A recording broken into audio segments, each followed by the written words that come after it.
Is This All? By John MacDuff. Since then you have been raised with Christ, set your hearts on things above, where Christ is seated at the right hand of God. Set your minds on things above, not on earthly things. Colossians 3, 1 and 2.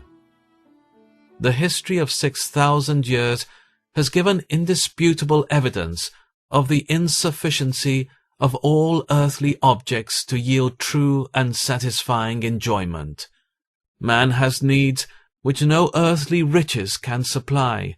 He has soul diseases which no human skill can cure.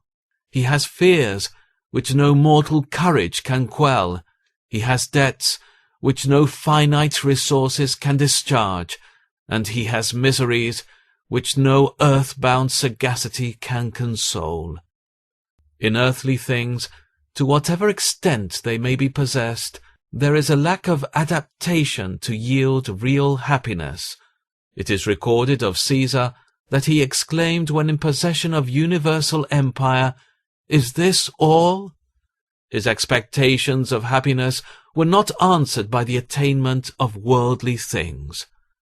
Reader, have you not often felt something similar to this? You may have set your heart upon some distant object, and oh, what sacrifices you made for its attainment! What self-denial did you undergo! At length, perhaps, the desire of your heart was granted you. But was it what you expected? Were you not, on the contrary, led to exclaim, in the language of the disappointed emperor, "Is this all?" It is an absolute certainty that the things of earth cannot satisfy the cravings of our immortal nature. Wealth, fame, learning, pleasure, domestic happiness, none of these things can do it. Whoever drinks of these waters shall thirst again, as the Saviour declared to the Samaritan woman. But whoever drinks of the water that I shall give him shall never thirst, but it shall be in him a well of water springing up into everlasting life. But the things of earth, besides being unsatisfying in their nature, are at best transitory in their duration. What are riches? Uncertain is the epithet which the pen of inspiration employs in describing them. 1 Timothy 6:16. Will you set your eyes upon that which is not? For riches certainly make themselves wings. They fly away as an eagle toward heaven. Proverbs 23:5. What is pleasure? Something that is only for a season. What is wisdom? More precious than rubies, if it is the wisdom which comes from above. But if it is the wisdom of this world, it also is vanity, and will soon pass away. What is fame? Often a bubble, no sooner blown than it bursts. Yes, the earth itself is only temporary.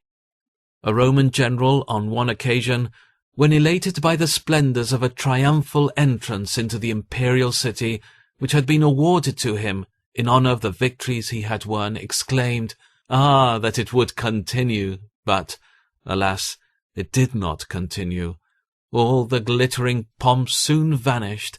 It floated away like a fleeting dream, and so with all earthly bliss, it will not and cannot continue.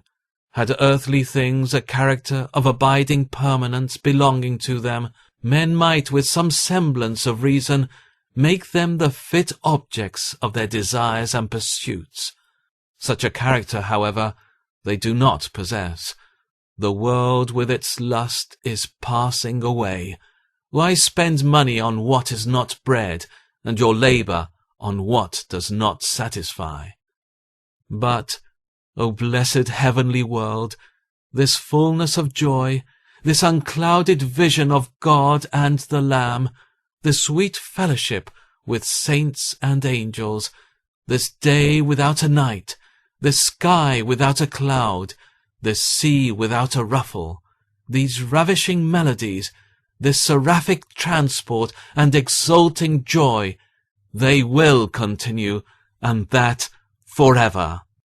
We have a priceless inheritance, pure and undefiled, beyond the reach of change and decay. 1 Peter 1:4. Oh, what folly, oh, what madness, that my thoughts should go astray, after toys and empty pleasures, pleasures only of a day. This vain world, with all its trifles, soon, alas, will be no more. There's no object worth admiring, but the God whom I adore.